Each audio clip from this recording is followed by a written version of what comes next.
Big congratulations are in order today for Minnesota of the Professional Women's Hockey League after yesterday they defeated Boston in the fifth and deciding game to take home the Walter Cup Championship. Hey everybody, welcome into Clearing the Benches, your one-stop shop for daily fresh hockey content. If you go ahead and hit your subscribe button right now, every single day we'll bring you in a new hockey video to enjoy. Well, the first thing we want to do is we want to congratulate Minnesota and Boston. They both played outstanding playoffs.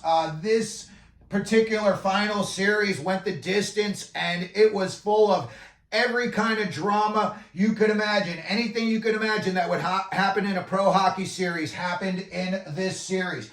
Let's take a look at the playoff MVP, Taylor Heise. Her and her line mate, Michelle Cava, were pretty much unstoppable all playoffs. They each had 8 points. Heise, 5 goals, 3 assists. Cava, 4 and 4. They both played in 10 playoff games. Nicole Hensley was outstanding in these finals as well. Yesterday, she had a 17-save shutout in what I would say was a pretty easy night for her.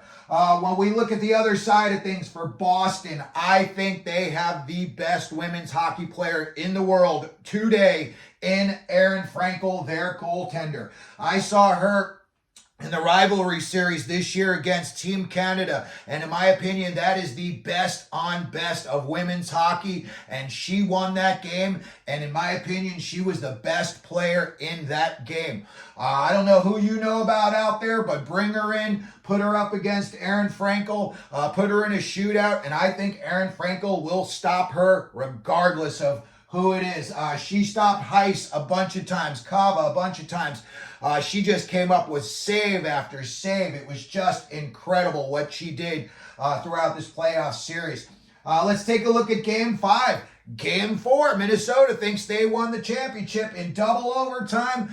They get a goal, they celebrate, 13,000 people at the XL Center lose their minds, and then the referees go to the penalty box. They look at a replay and they said, nope, no goal, goaltender interference. Boston lives on. And then Boston gets the winner from, I believe it was Alana Mueller in the second overtime.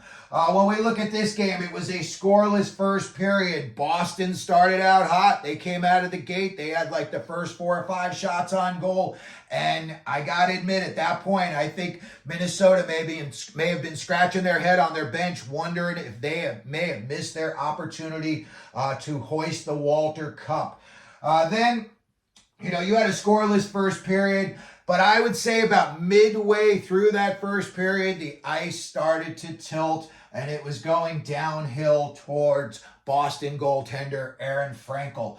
At 13:46 of the second period, Minnesota broke the ice and they got on the board. It was a very unique goal. Sydney Brott, she comes down the slot, she goes to take a wrist shot, and she fans on it, but that caused goaltender Aerin Frankel to come out to the top of her crease, outside of the top of her crease, to try to cut down the angle, and it kind of put her a little bit out of position.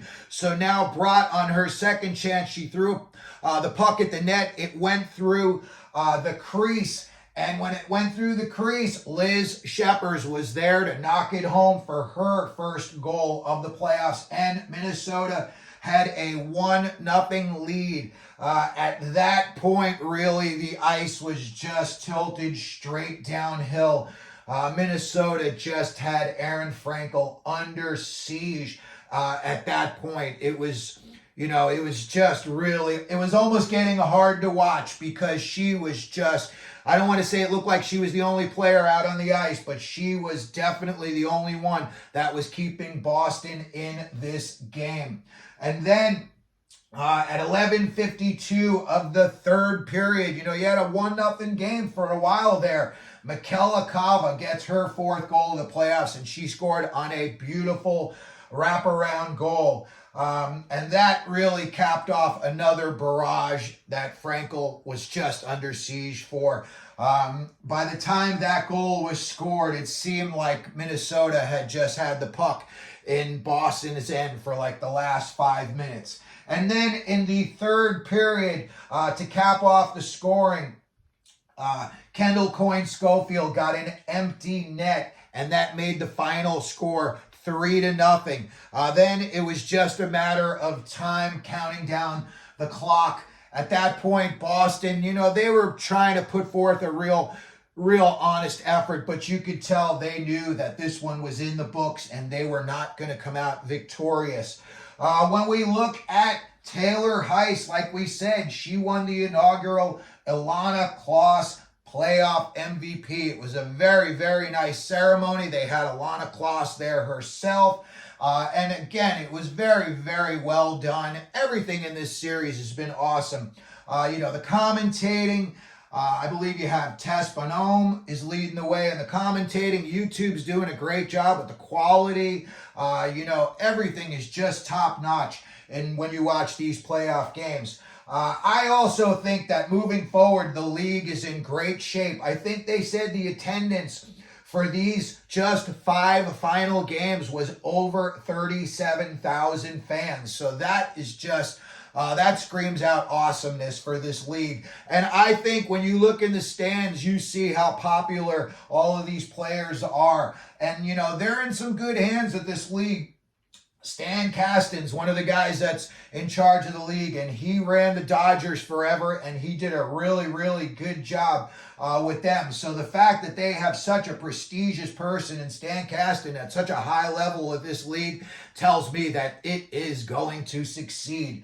When we look forward, guess what we've got coming up in 10 days? The PWHL Draft. And we're going to be covering it right here on Clearing the Benches. We'll go over some of the top names that we think could be selected. We may even do a mock draft on that. So again, today we just wanted to put, a stamp on the season of the PWHL. It was an awesome season, and these playoffs could not have been any better. Again, congratulations to Minnesota for winning the inaugural Walter Cup.